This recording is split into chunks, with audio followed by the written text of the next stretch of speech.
Today we're going to talk about Twice is Special, because she's very special. Yes, she is. Tell me about your mare. Twice as Special is your horse, so tell me how old she is and what she does for a living. So Twice is 8 years old. She runs barrels and poles, and she's run them very well. Yeah, how's she bred? I think she's Corona Cartel and Special Effort on top, and then on the bottom she is Mr. Just Perry and Dash for Cash. She's a really neat mare. We've had her for a couple years. Yep. Bought her from Keisha Ziffley, which Yep. we bought another horse from her, Yep. and Loved her to death. we weren't really planning on No. necessarily buying her. That's kind of the way it goes for us. You had rode her when Keisha was helping you with another horse that we had. Mm-hmm. And I haven't got off of her since. Yeah, you got along really well with her. Yep. And we knew that we needed something going into high school for high school rodeos. Mm-hmm. Twice is a little bit more of a free running style horse. Yeah. I wouldn't say she's incredibly free. I would say she's kind of in the middle, actually. It really just depends on your pens and where she's at. Because in Broken Bow, she's really rady most of the time. Inside. Mm-hmm. And yeah, inside you've really got to push, while outside she's just kind of in between. You know, you help her at certain spots and leave her alone at others. So she works pretty independently. She's super athletic.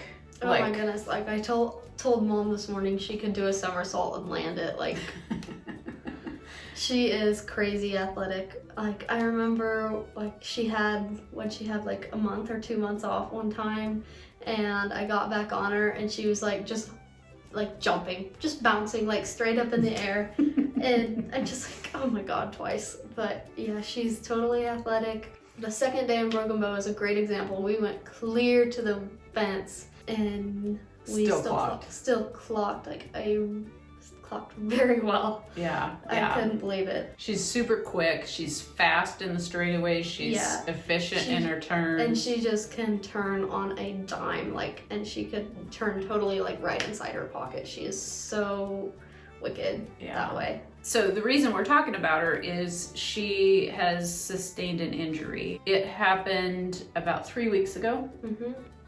And it was the night before the Callaway High School rodeo. You rode her that night before. Worked great. Well, I mean, I didn't make runs. We don't do a lot of runs when we're rodeoing hard like we do for the high school deal. So I just rode her like normal. And you didn't feel anything off? Nope. And like, she was there. We're like, oh my goodness, she looks incredible for having, I think I didn't run poles on her for 2 rodeos. Well, 3 after North Platte, but for 2 rodeos I didn't run poles. So almost every run of the high school rodeo, I ran her. In both barrels and poles. And so this was starting basically the second weekend in August, going until the second weekend in September. So every weekend for a month. Yeah. 2 days, 2 runs each, so 4 runs a weekend. And then there's a few that we have 3 days. Just one. That's just right. one. That's yeah. right. Over Labor Day weekend. Yep. And she had been placing you almost every time we went in poles, and then if we didn't place in poles, we tipped. Yeah. But if we kept it clean, we placed every time. So that night I palpated her. You'd rode her. You said she felt great. I had palpated her. I couldn't palpate any soreness on her.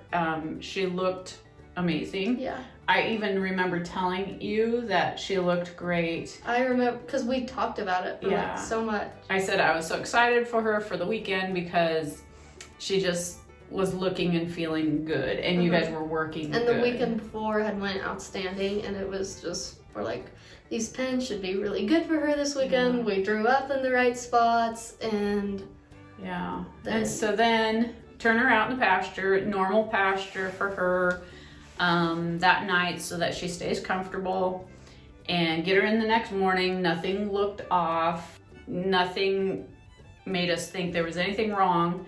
until you got on to warm her up for poles. Yeah, and it wasn't even anything major for poles. Like, I think she took like 2 or 3 off steps, and we're just like, oh, that's not normal. And then it wasn't with every step. No, it wasn't, and it was very, very inconsistent. And subtle. And subtle, like if no one walking along would have noticed.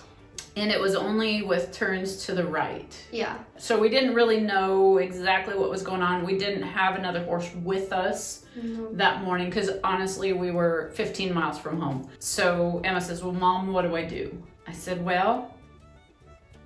I guess we can run her and we'll see how it goes. Mm-hmm. And you ran her. And placed. She ran a 21.9 in the poles. On the trashiest ground. Yep, it was deep sand. Rake after 10. Yeah. It's very, very deep. Like, yeah. She handled the bottom of the ground. Yeah, she handled it okay. Your first turn to the right, so Emma runs down the left side of the poles, and then her first turn is to the right, and it wasn't her normal snappy turn. No, it wasn't. She normally just inhales them. Yeah, and so that wasn't perfect, but she ran 21.9, ended up placing you, and we were taking her leg gear off afterwards, and I could feel the pulses in her fetlocks. Just a little hint for you guys, I didn't learn this until really in the past year or so, but normally you shouldn't really feel a pulse back in the back part of their fetlock, kind of like along the sides. But if they are having foot soreness or things going on in their feet, you will feel pulses down there. And she had bounding pulses in both front feet, but more on the left front than the right front. And so I knew something was going on with her. I was kind of thinking maybe she had an abscess. That's what I was hoping for. And that's what we're all hoping for. So we brought her home and stood her in some mud. That's the best way to cool them down. And then we grabbed my darling Clementine for you to run barrels on, because we knew that Twice didn't need to run barrels. And thank goodness we made that decision. Thank God we're only 15 miles from home too. Yes, exactly. So we get home that night, and she was still off, but not terrible. No. And then the next morning, she was 5 out of 5 lane. Yeah. Yeah. She wasn't putting weight on it. She was tiptoeing around her stall. And normally we don't keep them in stalls, but we're like, she needs to be in a stall. Yeah, we knew something was wrong, so we stalled her. This is a Sunday, and I knew there was probably no equine vet that we could get into in the middle of Nebraska on a Sunday.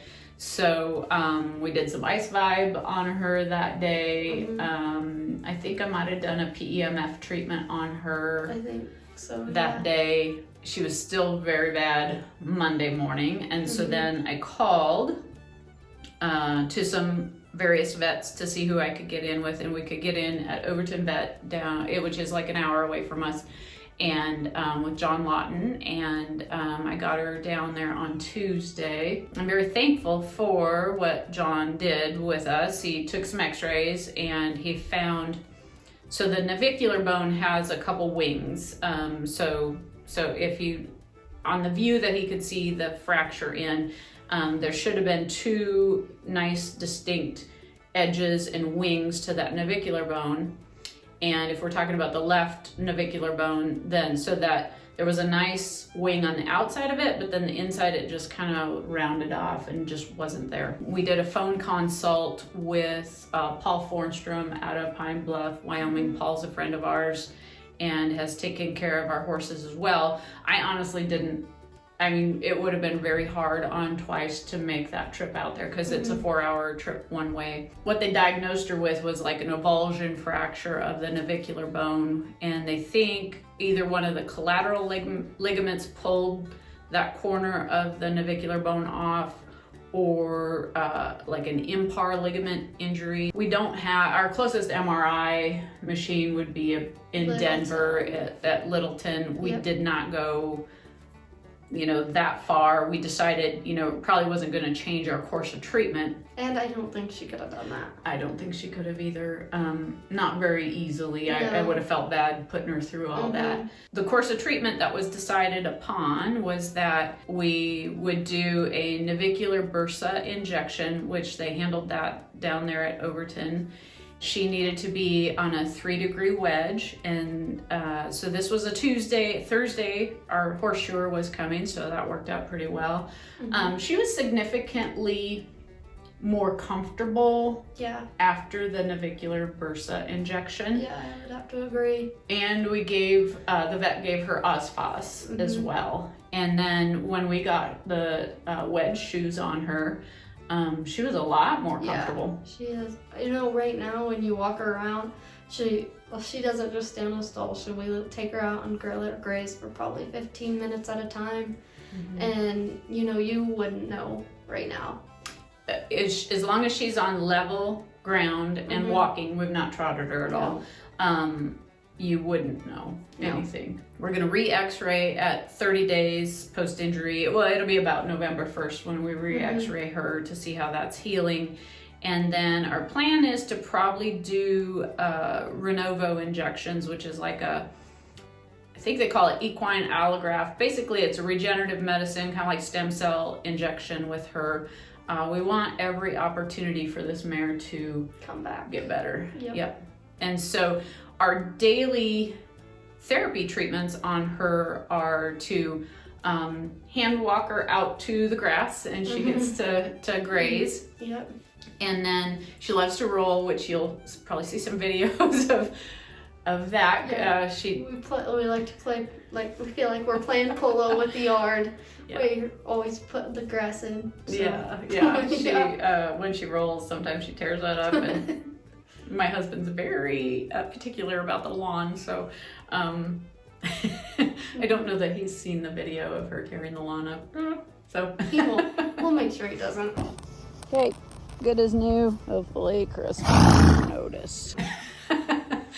And then we do PEMF treatments on her because we feel like that'll help the bone health a lot. I've done both full body and treatments right to that foot, and that's pretty much all that we've done therapy-wise with her right now. As we get going, getting her back to activity, we will do a graded exercise progression where we, bring her back slow.